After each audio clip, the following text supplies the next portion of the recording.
when you hear guerrilla intellectual, how do you what does that mean to you? I mean, I got to tell you, I think that's a key question.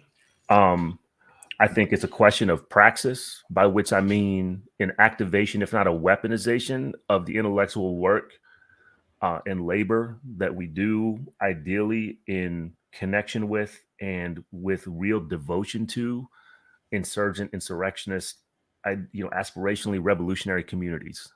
Right, that's what it means to me to be, in broad terms, what a guerrilla intellectual is. It means that you are actually trying to activate and weaponize your intellectual labor.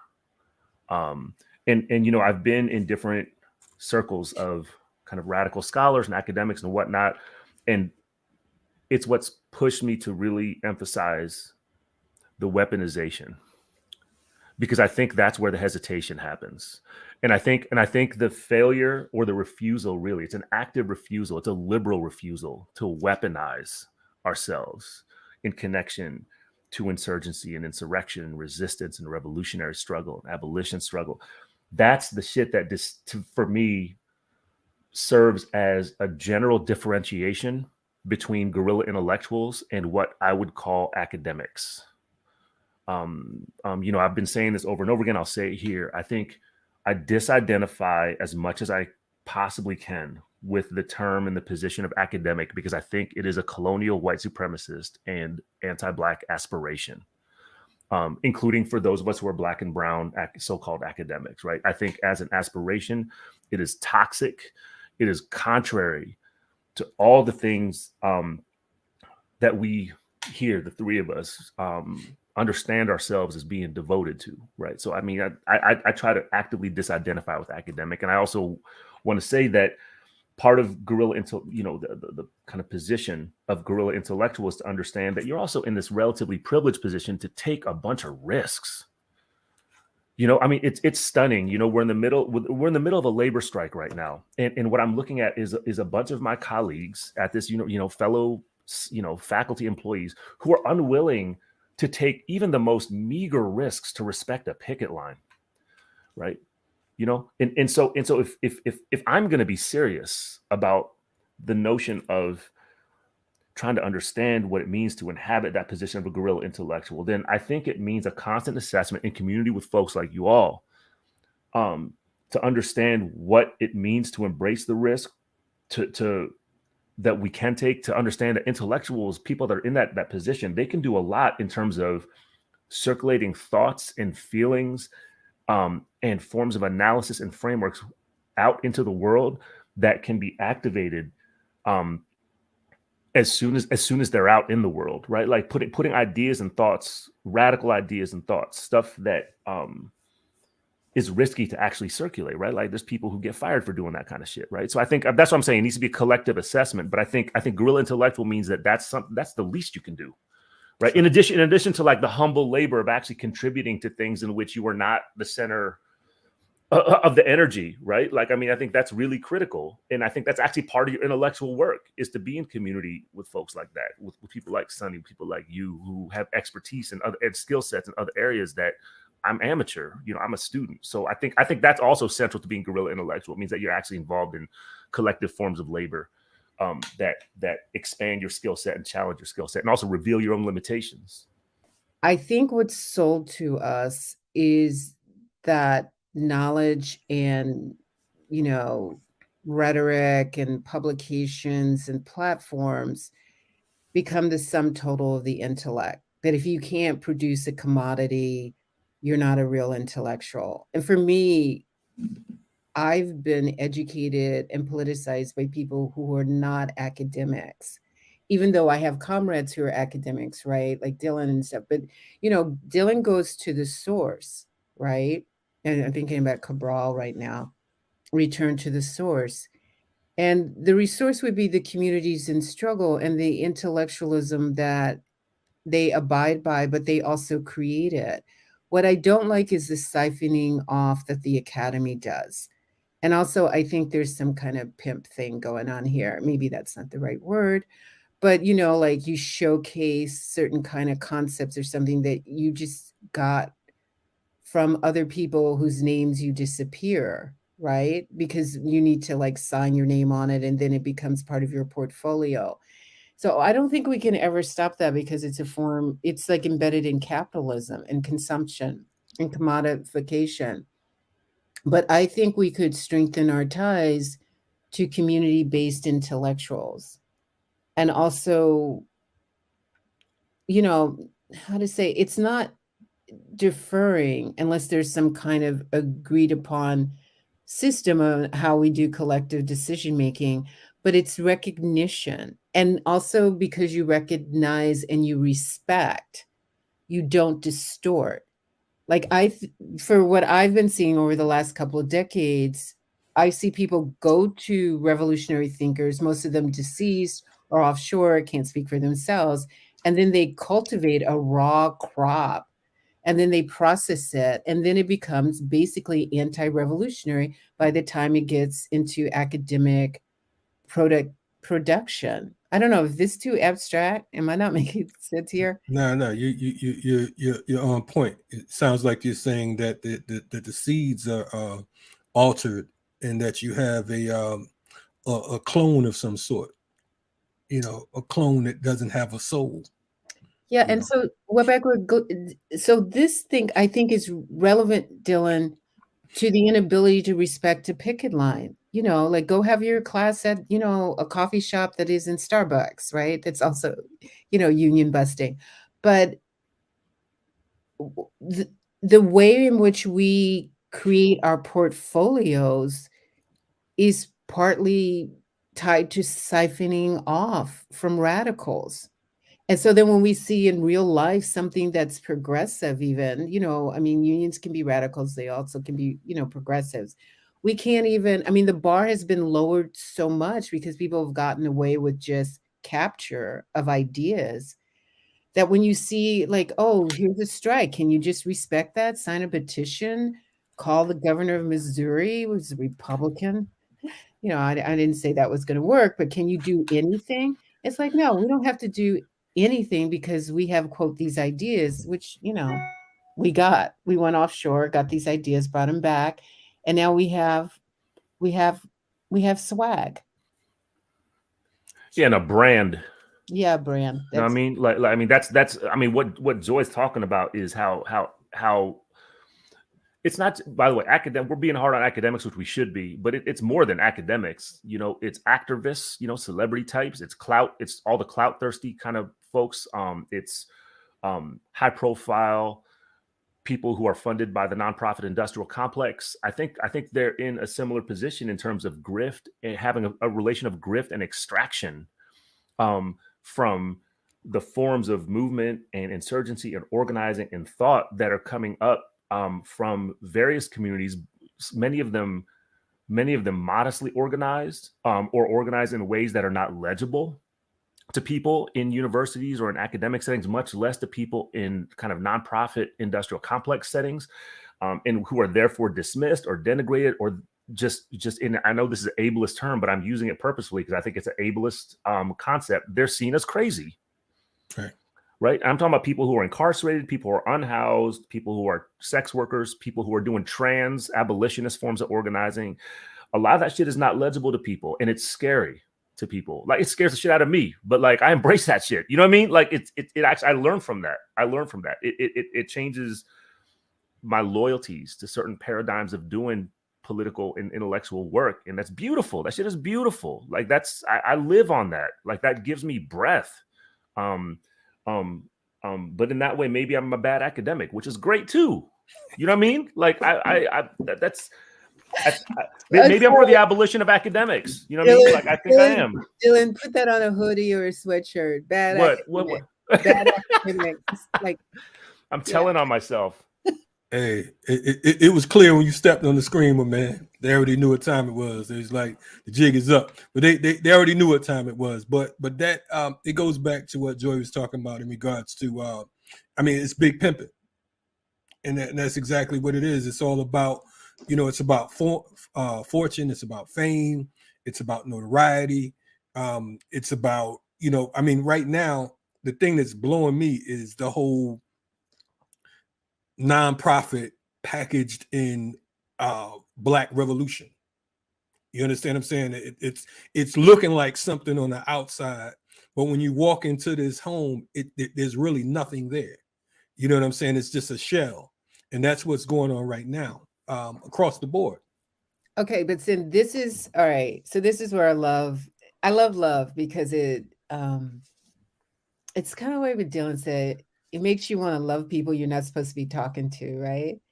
And then you start talking to them and you're like, oh my God, I feel more alive because they actually, it's like infusion. It's not a charity system, right?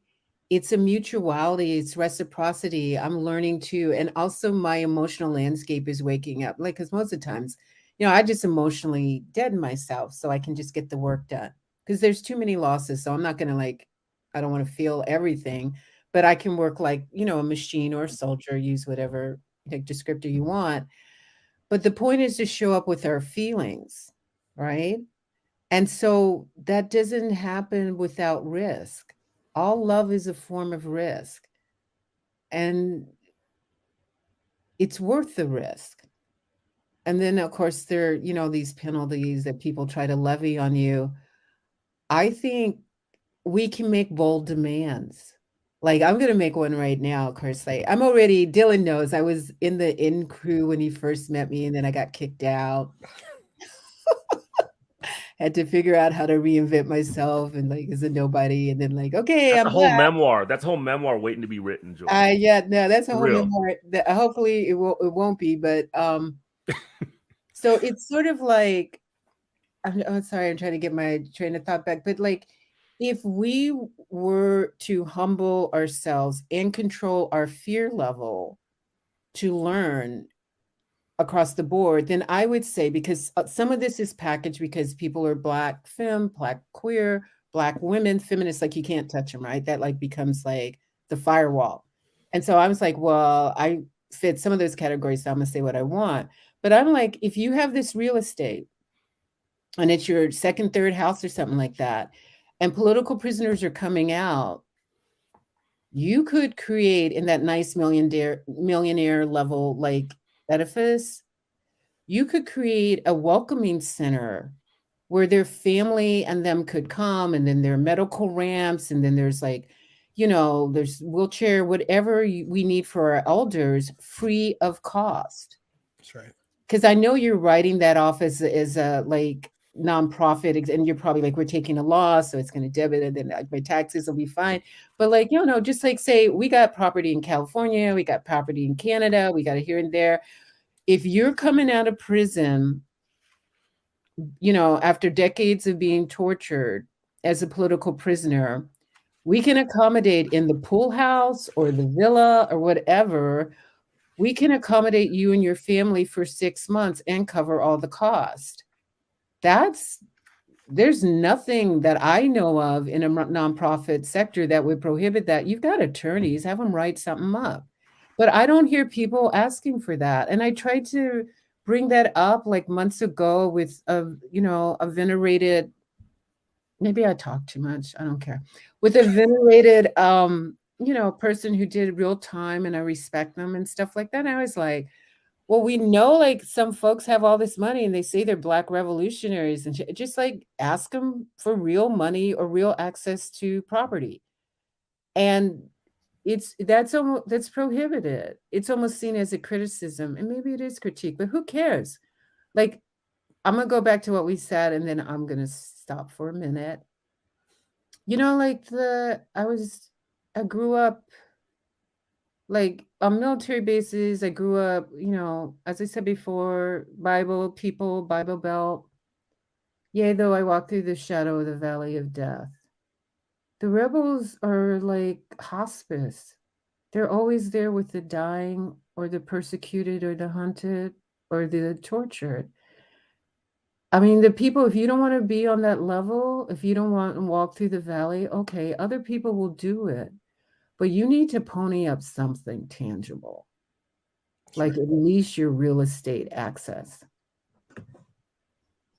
I mean, that's some serious words there, Dr. Joy James. Are you suggesting that these folks walking around with these tens of millions of dollars, actually support political prisoners, support veterans of the movement. Many of these folks who they parlayed an empire off of their blood, sweat, and tear. Are you suggesting that they actually give back to the people who gave their all, who gave their everything? Folks like Dr. Mutulu Shakur, who we're having emergency fundraisers for right now to make sure that he can get out and travel to his destination and to be able to spend his last days with his family.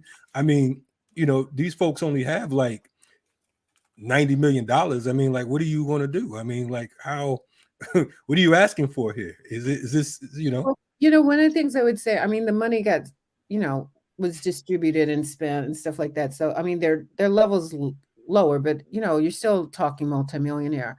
When I first met Dylan, Jared, and Frank, correct me if I'm wrong, Dylan, y'all were being kicked out of maximum security prisons as graduate students because you followed the incarcerate when they said, we want to read this, we want to learn this. I mean, you agape, love is political will. And also, y'all got your doctorates, but I'm sure there are a lot of people who were trying to slam you and make sure you didn't get to walk with the degree. What I'm saying is everybody can risk something or tithe something. You can all put something in the collection plate. If you don't want to be on the front line, if you don't want to take certain kind of hits, if you don't want to lose your job over it, okay, fine. But there's a way. We started by talking about how we organize ourselves and then how we don't. You don't have to like us. You don't have to like political prisoners. You just have to contribute more. And I think that would be a form of self-love, actually. I don't know if that makes sense, but it, you know, I mean, if you could say come over to my house, but it's like, I don't have that kind of funds. But maybe that's my cop out. So maybe I do more. I write some checks, donate or something like that. But I guess the thing is, here's how I want to say it, I guess. You can't be a celebrity and accumulate and not have a conduit of funds back into the sectors that you use to leverage your profile, including like non-political prisoners, just poor Black people who get caught up by the police. When George Floyd was murdered, I remember listening on WBAI to a Black pastor say, if you kill us, we will kill your economy. I haven't heard anybody say anything like that other than these platforms. And I'm not even saying that academics or celebrity activists have to utter a word. I'm just saying, like, if you're not going to kill a capitalist economy, then create another kind of economy for the underground. Yes, that was a lot of words right there that made sense. Dylan, you wanna? Yeah, I want to add to what Joy is saying, because so I'm banging on universities, I'm banging on academics, I'm banging on the nonprofit industrial complex, I'm banging on all the people who are clout thirsty and grifting and extracting from movements and insurrections in order to up their profile and, you know, build their own forms of entrepreneurialism. You know, so I'm doing all that. I'm also going to say that all of these toxic and corrupted institutional sites are very much terrains of guerrilla struggle, right? And that's the definition of guerrilla war, right? In the revolutionary sense, is that you understand that you inhabit occupied and toxic territories and institutions, and the responsibility becomes, you know, trying to figure out a way to counter occupy or to inhabit those sites, both above ground and underground, right? Some of us gave up the underground a long time ago because we're in positions that are actually a liability to the underground, right? But in other ways, you know, we're being above ground people, meaning people who are employed by universities. That above ground position can actually do something for the underground too, right? Number one, and this is what I mean by the terrains of struggle, universities and the nonprofit industrial complex, by which I mean philanthropy and foundations, those are absolutely sites to be taken advantage of for direct resource redistribution, Right. Universities, no matter what universities tell you, including University of California and other public universities, talking about scarcity and talking about austerity and talking about lack of fund.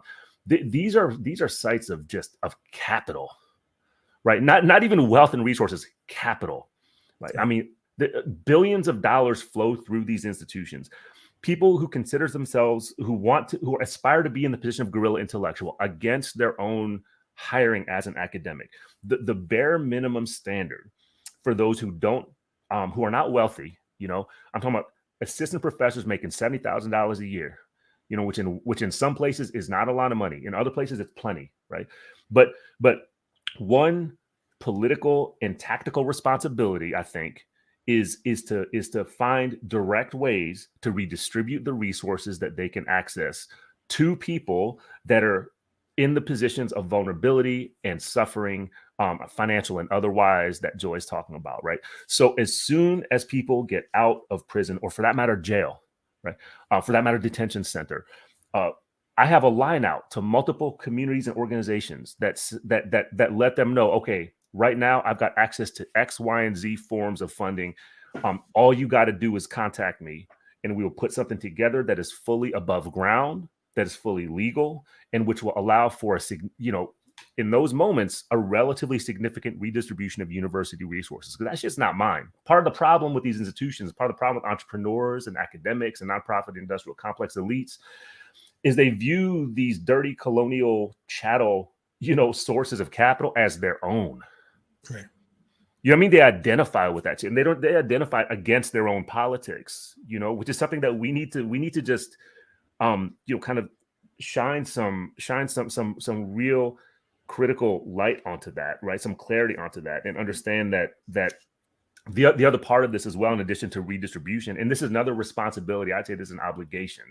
I think, the position of a guerrilla intellectual also, I think it also means that, again, bare minimum standard, right? The bottom line is, I think serious guerrilla intellectuals can and must find ways to honor and justify forms of cultural and political insurgency, in revolt, insurrection, and for that matter, violence that others dare not talk about.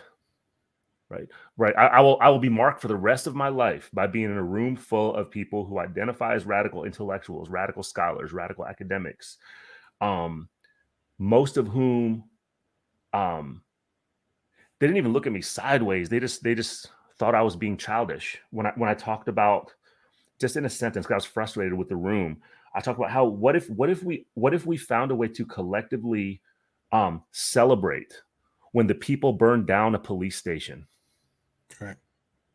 Right. What if we found what if we just decided to commit to doing that?